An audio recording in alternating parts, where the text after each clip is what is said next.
In the draft, the Vikings are going to find themselves with many options. Many options in terms of what they want to do, whether it's the interior or the outer portions of their offensive line, whatever they want to do. We're going to get into it and all the things that they need to consider. But make sure you guys like and subscribe down below. Leave a like and a comment. It helps people find the show. We really appreciate all the support.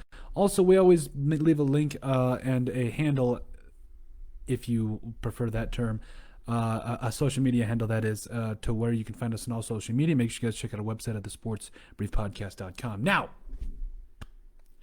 the Vikings need to consider all the offensive line options as they head into the 2021 NFL draft. Now, people are going to get back at me by saying, well, what about Brian O'Neill? Okay, yeah, you got basically one of the only bright spots other than Ezra Cleveland. Well, I mean, the people also consider Ezra Cleveland and Garrett Bradbury's bright spots, but Ezra Cleveland is playing out of position, and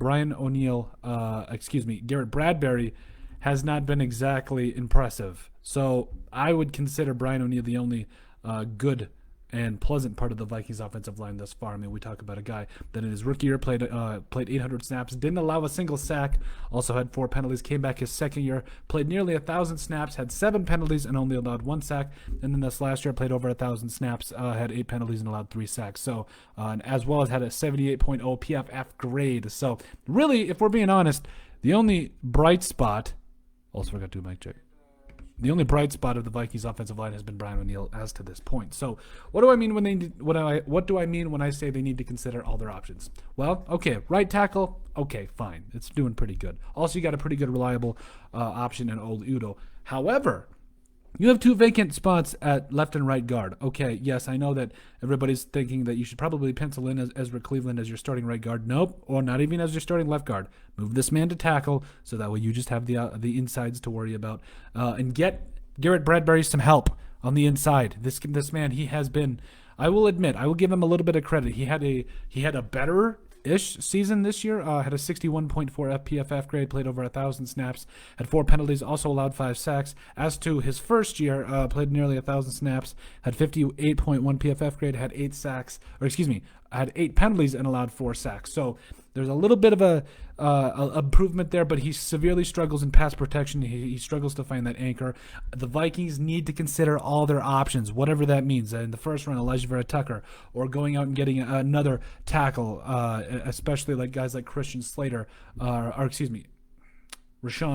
Okay, and there's just a lot of things that they can do in their offensive line that I think they need to consider, because when it comes down to it, the way they're going to make the best offensive line for them is just looking at guys all around the entire offensive line. Again, they could consider guys like Elijah Vera Tucker to play guard, and I understand that, but they need to look at everything. I mean, they need to look at playing Oli Udo at guard. They need to look at playing Kyle Hinton at guard. There's just so many things they need to look at, and I mean it when I say they need to consider all the options, okay? They need to look at everything, get everybody at training camp. Really, the only player that is guaranteed anything is Brian O'Neill at this point. Okay, Garrett Bradbury has been, he has struggled in pass protection. Again, I understand he's got 2 guards. Ezra Cleveland never even played guard in his entire life, and all of a sudden he's put into right guard. I understand it. You got to be able to put some good guys on each side of him, but at the end of the day, you control yourself, you control how you play, and he has not played up to that former first round pick, 18th overall selection in the 2019 spot out of North Carolina State. So has not played up to it. Again, not all his fault, but he has in this, especially in the NFL, you control your own destiny. He has not played up to that. So the Vikings, to be quite honest, guards everywhere. Elijah Vera Tucker, Trey Smith. It doesn't matter. Wyatt Davis. Every option they need to look at. They cannot just say, okay, Brian O'Neill. I mean, honestly, if they want to move Brian O'Neill to the left side, maybe I would get it. I personally don't say mess with it. But I mean, if they think they need to look at all, I'm saying they need to look at all their options. If they think that is one of them, they need to look at it. They need to get everybody on notice during training camp and let them know nobody is safe. Everybody is going to be put through the course here. Everybody's got to earn their spot, because let's face it, when everybody's comfortable, they play like they're comfortable. We don't want them to play like they're comfortable. They need to play like there is no tomorrow. So the Vikings need to consider all their options in the draft. Also, some guys that they may sign in the free agency moving forward, or maybe just sign off the street as they move into training camp as well. But nobody is really safe. I mean, again, okay, all right, Brian O'Neill was solid, but other than that, nobody's safe. Everybody gets put through the course. You got to fight for your spot. That's just how it is. It's the NFL, baby. Let's go out and see who wants to play for a long time, who wants to be on this in the NFL, who wants to be on this Vikings offensive line moving forward. I think it's going to be fun. I think it's going to be one of those things that just makes every player better.